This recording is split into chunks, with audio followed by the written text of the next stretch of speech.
Hello there. Thank you so much for choosing us. This is Channel 1 Television. Just gone by. You're watching a repeat broadcast of the news review segment on Breakfast Daily. Unfortunately, and we do apologize for any inconvenience caused, we'd have to take you to the Bank Square, the headquarters of the Bank of Ghana, where the Asantehene Otumfuo Osei Tutu is paying a courtesy visit or a courtesy call on the governor of the Bank of Ghana, Dr. Esiama. So let's go over to the Bank Square. Urge leaders to focus on development that creates real opportunity for ordinary Ghanaians. Nana, you have spoken about the need to empower Ghanaian enterprise, to support education, and to build an economy that produces, not merely an economy that trades. Nana, these messages align closely with what economic history teaches us. And that is that prosperity follows discipline and stability follows credibility. Nana, your visit today is therefore not merely symbolic to us at the Bank of Ghana. It is very, very timely. Ghana's recovery, as we've seen so far, must now move beyond better statistics to better livelihoods for Ghanaians. It must translate into jobs for the youth, stronger local industry, affordable credits for enterprises, and that does not reignite inflation, and a financial system that supports enterprise and long-term investment. Nana, the Bank of Ghana is fully committed to playing its role firmly, independently, and professionally, so that the gains we are beginning to see will become durable and inclusive. Nana, we are grateful for your presence, your counsel, and your lifelong commitment to peace, unity, and national progress. Nana, your leadership reminds us that stability, whether social or economic, is built patiently, protected deliberately, and sustained through collective responsibility. Akwaba Otumfuo Bedase.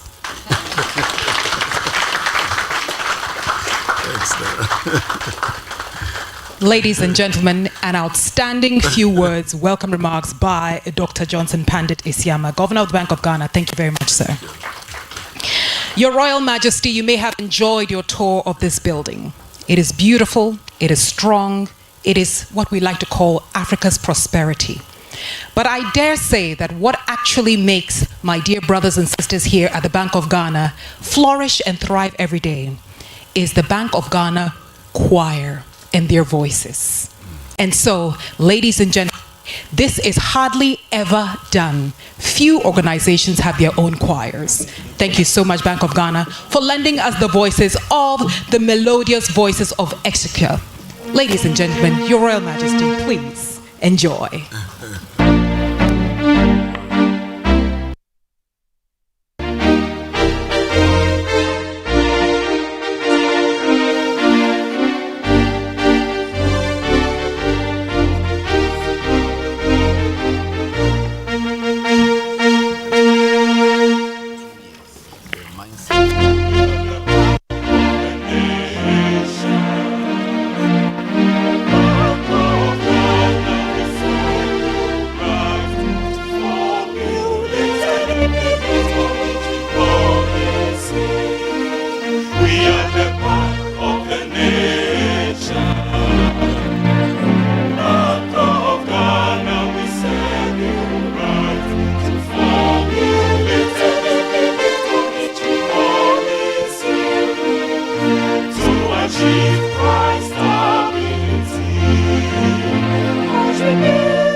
Ladies and gentlemen, a round of applause for the melodious voice Chika, Bank of Ghana Choir, performing the Bank of Ghana anthem. And now, it gives me great pleasure to hand over the floor to our super guest of honor. His Royal Majesty, Otumfuo Osei Tutu II, will now share his words. Ladies and gentlemen, please be upstanding and acknowledge his presence.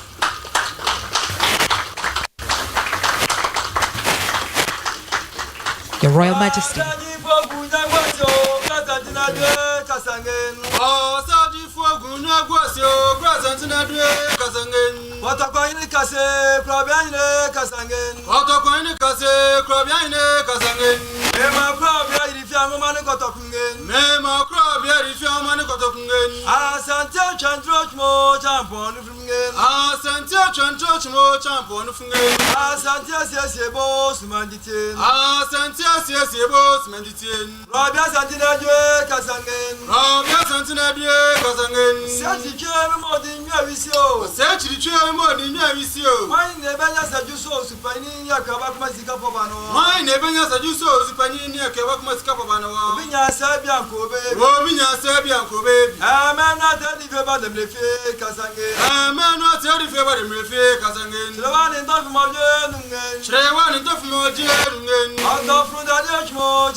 Yesterday, we were privileged to visit the National Police Headquarters, the people who are responsible for keeping us safe. Today, it is our honor to be in the citadel of the great institution whose mandate ultimately determines whether we have shelter over our heads, food on the table, and are able to provide for the education of our children and healthcare for our families. That, in short, summarizes the remit of the Bank of Ghana. And we are grateful to our respected governor, my son here, who, when he became the second deputy governor, I held his hands, and he's now the governor here sitting in this chair. And his deputies and the management for the kind invitation for us to be here today. Hardly do I come to Accra, so I've been spoken to about Bank of Ghana building, but then I've not even entered or seen the edifice today. So I thank you very much for honoring me with this invitation. Sure. We are honored to be received by the entire team, including the Monetary Policy Committee, and particularly grateful for the opportunity to inspect your sparkling, bright new edifice. As my daughter, Mrs. King, said, that it is such an edifice that you can't miss. And I realized that from the open air when I was walking there, I think when you walk in here, your brains will be there like that to work properly for me. Sure. It is truly a magnificent edifice, truly fully benefiting the authority and power of the institution and the spirit and energy of the nation. It is without doubt a monument to our generation which will endure through time, and I mince no words in applauding the bank for the courageous commitment to deliver. Sure. I hope, Governor, that it inspires your staff to raise their performance to a level befitting the new environment. Sure. Of course, I do not forget, Governor and the deputies and your team, that this is the Bank of Ghana. You see, I've come to the view that when the scientists tell us that the higher you go, the cooler it becomes, they do not include institutions like the Bank of Ghana. Because in my experience dealing with all the governors of the bank during our reign, it's been evident that in this hallowed environment, the heat that encases you at the top is such that not even the combined energies of all the manpower, no, the brain power at your disposal, can generate sufficient power to cool them down. Sure. It is not nearly as comfortable as all the trappings may suggest. And yet, it is a job that must be done, and done well. Sure. And we are always enthralled by the incredible dedication we see here. The level of expertise within these walls is second to none, and I can confidently declare my trust in the capacity of the able young brains I see today to help the bank fulfill its mandate. Sure. Of course, we have always been there to help them, to help bring temperature down when the heat threatens to overpower everyone. Sure. We have been on hand to help open doors, but at home, both at home and abroad. So we have come to our beautiful home to see and thank the brainpower managing our beloved city, to encourage you to continue in your dedicated service, and to reassure you that whenever you feel the need for a shoulder to cry on, the doors are open. Sure. In accordance with our tradition, the language the traditional ruler speaks must be perfectly understandable to the ordinary trotro passenger. So when we speak of the mandate of the bank and the work you do, we do so without any pretentious and simple layman's language, so that anyone from the ordinary person to the university don can understand. Sure. I have summarized the mandate of the banks as that which will ultimately determine whether we have a roof over our heads, food on the table, clothes to wear, and the ability to provide for our education and healthcare. Sure. That is no exaggeration. You are responsible for the national currency, and you are also responsible for fixing the interests that determine the rate at which we can borrow money. Sure. It is a fact of history that when the currency is healthy, the economy bristles with opportunities. The people are able to use the opportunities to create business.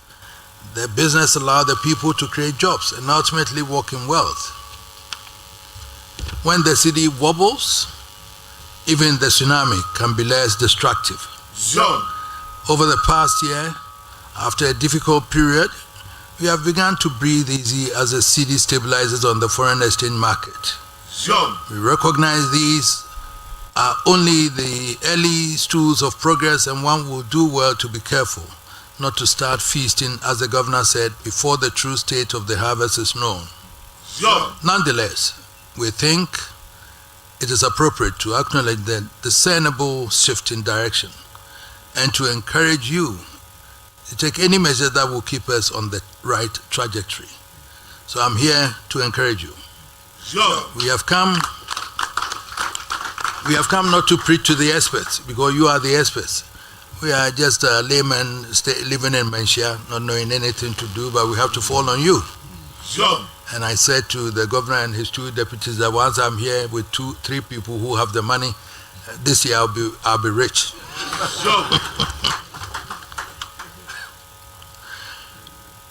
We have come not to preach to the experts, but to listen, and I thank the governor for the arrangements for a private session where we can exchange views on issues that must necessarily be heard behind closed doors. I hope the unavoidable attention being paid to the city does not mean we are relegating the second mandate of the bank, which has to do with interest rates, to the back burner. I noticed that interest rates too have begun coming down, but from past experience, we are going to find ways of accelerating the pace. Let me be as blunt as I can. No amount of investment by government on its own can scratch the surface of what we need to give ourselves a sound economy. Nor can we expect in this era of international discord to rely on foreign investments of any significance. This moment calls for a massive push to stimulate domestic private investment in industry. That cannot happen with interest at their current cutthroat rate and level. The challenge I leave with your creative brains is to fashion how you move the economy from the crippling high interest regime to the level where it becomes a stimulant of business and wealth creation. The second issue I wish to touch on is the bank of the public in the public sphere. This is a unique institution with a mandate that ultimately affects every citizen of the land. Ideally, this citadel should be a fortress, insulated from the strings and arrows of political warfare.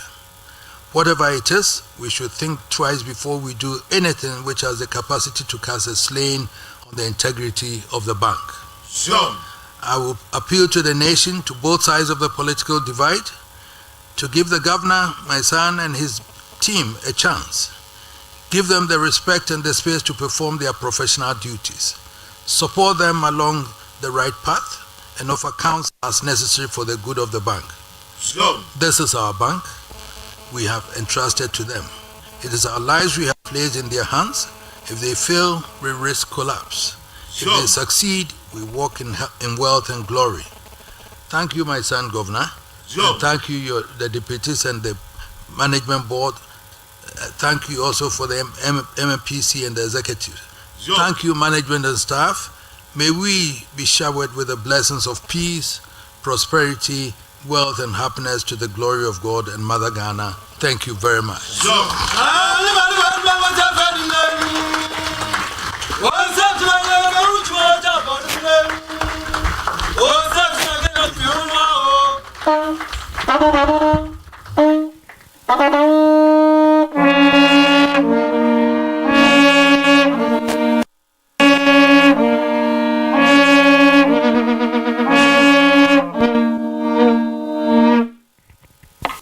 Your Royal Majesty, we thank you. Ladies and gentlemen, on the program, you will see there's a small, short slot for interaction with management and the board of directors on economic developments. I would like to give the floor 15 seconds to ask or to make one important contribution here in the presence of His Royal Majesty. Is anybody bold enough to target this, add this to your 2026 targets and KPIs? 5 seconds more. Then I take it that we have enjoyed the welcome remarks, we have enjoyed the contributory remarks by our special guest of honor, and I may ask you for a resounding round of applause. And now on the program, we will now bid farewell to our special guest of honor. And I know that the governor and him will have a few conversations with some of the executive and the board members in a private meeting. So ladies and gentlemen, may I humbly ask that you remain seated, or actually remain in your seat while we bid farewell to His Royal Majesty Otumfuo Osei Tutu II. And if you've been invited previously to join these private meetings, please do make your way to the location or the venue for that meeting. Until then, we would like to bid farewell to you, Your Royal Majesty Otumfuo Osei Tutu II, King of the Ashanti and leader extraordinaire. Ladies and gentlemen, please, a round of applause for our special guest of honor. And also our Governor of the Bank of Ghana. And as they bid us farewell, please remain in your seats. Let's grant them the respect and honor of the space to migrate to the location and venue for their meeting. Nana.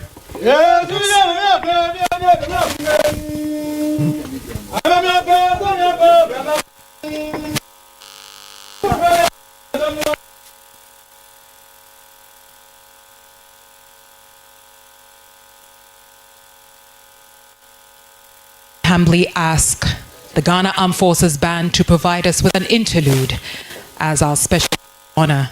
And the Bank of Ghana's governor bid us farewell. Bank of Ghana bidding us farewell to the interlude of the Ghana Armed Forces.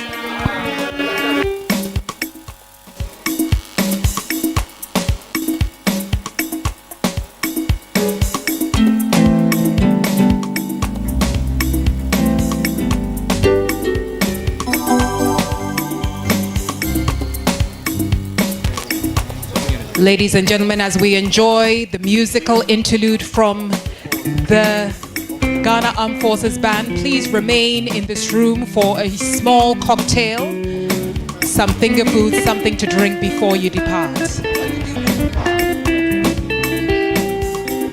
Sure.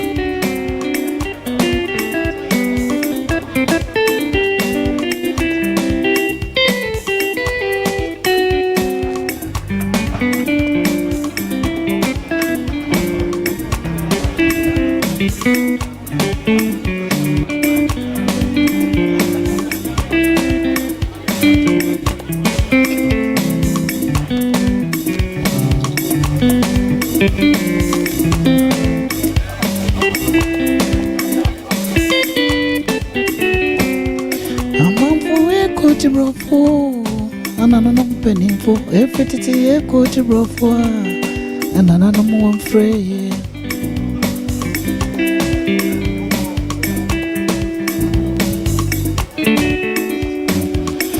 I'm out for a good to bro, and another penny.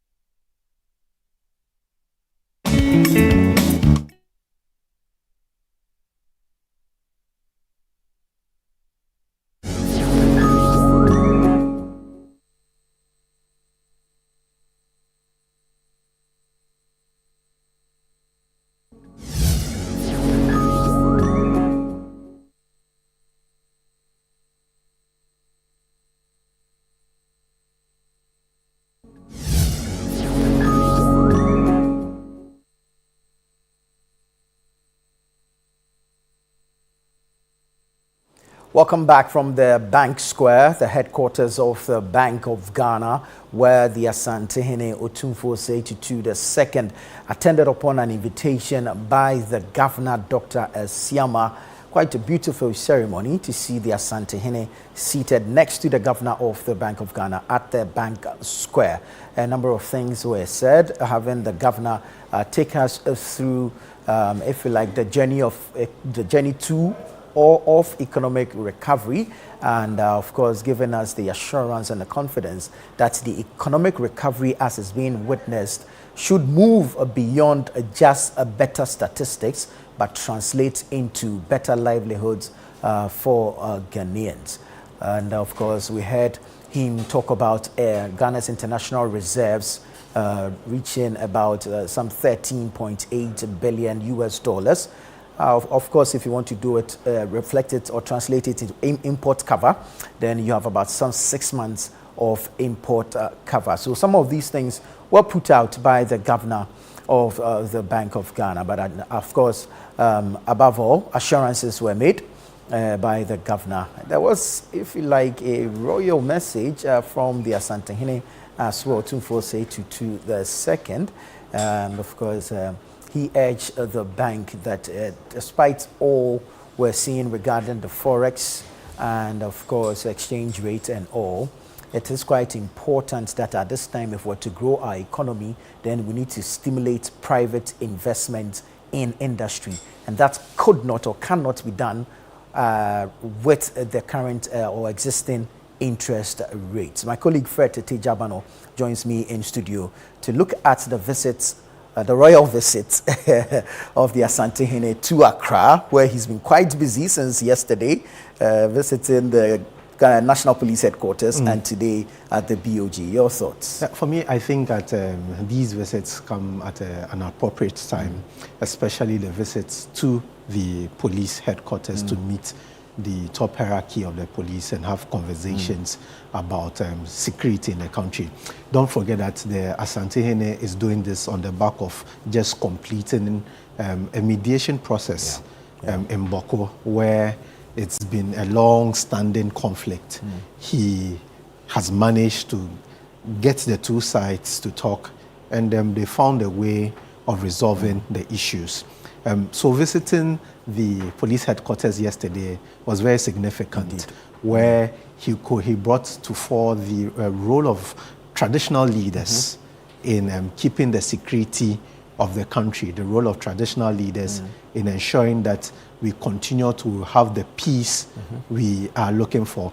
He moves from the police headquarters, where he deals with security and other issues, to the economic and financial part of our economy. This is also very good because, you see, the Asantehene is coming from a place or a region which contributes a huge amount of resources to our economy. You talk about gold, you talk about cocoa, you talk about industries within that particular region, the second largest region in the country, where he comes to meet the BoG governor and his team. And what do they talk about? They talk about how to ensure that there's steady economic growth, how to reduce lending rates, how to... He was quite heavy on the lending rates. Yes, how to reduce... Clearly, there are a number of industries within his region where they will need to lend or to borrow at a cheaper interest rate, to be able to create jobs, to be able to also expand their businesses. So the Otumfuo was really looking at that, spoke about that a lot, and encouraged the BoG to continue with what has started. You recall that since the coming in of this governor and the government, as in John Dramani's government, they are celebrating a one-year anniversary now. I was going to ask about the significance of the Otumfuo's visits just when the government is recording its first year in office. Yes, yes, you could tie it in, especially to the BoG. One of the things the government has been touting as one of the good works they've done is the fact that they've managed to bring inflation down. Is the fact that they've been able to have a sustained reduction in our currency, the CD, having it gain a lot of strength against the dollar, especially at a time when we know that usually you would have the currency depreciate during the December Christmas, November, December period. They've been able to sustain the CD to be stronger than the dollar. So coming to the BoG, the Asantehene trying to tell the BoG that, look, you've started a good job, but it's not about starting a good job. How do you sustain it and maintain it and ensure that businesses are confident that, look, whatever we do, these are the things where these are the economic environments which are quite good, where we could work with and also plan and ensure that we are having economic growth in all sectors. So the Asantehene raised some of these issues. The BoG governor also indicated that, look, they are doing everything possible within their space to ensure that some of these things are maintained, to ensure that they create the economic environment from the monetary aspect for businesses to thrive. So the Asantehene's visit looks good. At least you can say that there's a bit of the traditional part of our governance meeting with our regular democratic governance to ensure that the country is moving in the right direction. You see, in running a country, you may have your democratic people, the people elected by the people, by the citizenry, but also there are people who are custodians of our customs and traditions, where we as a people also revere and respect a lot. They have a lot of say, they have a lot of influence in the way we do our things as a people. Anytime you would have to engage these people, when these two different, the democratic parts come and the traditional sit together, and you see there's a lot of collaboration, eventually the winners are the people. And this is a good move by the Asantehene and the various groups, the police service and the BoG. The Asantehene made a profound statement, which I suspect would dominate the front pages of the newspapers by tomorrow. He says, when the cedi wobbles, even the tsunami is less destructive. How profound is this? Very, very profound. Very, very profound. And very, very profound in the sense that, look, most of the times and most of the things we do, don't forget that we are a country where we import a lot. True. We are more, we import more than we export. We have an import-driven economy. Exactly. Everything centers around the performance of the cedi, our fuel, the goods we buy. Even our industries perform well or do better when we have a stable cedi. So once there's a bit of trouble with the cedi, everything gets destroyed. Prices go up, cost of living goes up, inflation, everything. So it's a very profound thing. You'd have to ensure that your currency, which is the cedi, is working. And it's not just working well to the benefit of the people. So as you said, Asantehene is coming from a region where it's dominated by business. Indeed. It's dominated by business, and he is much more interested in the business. Once business thrives, his people are happy. Once his people are happy, he is a happy man. So, I mean, that's a very profound statement, like you said. Indeed. And then perhaps the final one for me is how important it is that the Asantehene expresses confidence in the ability of the BoG to deliver on its mandate.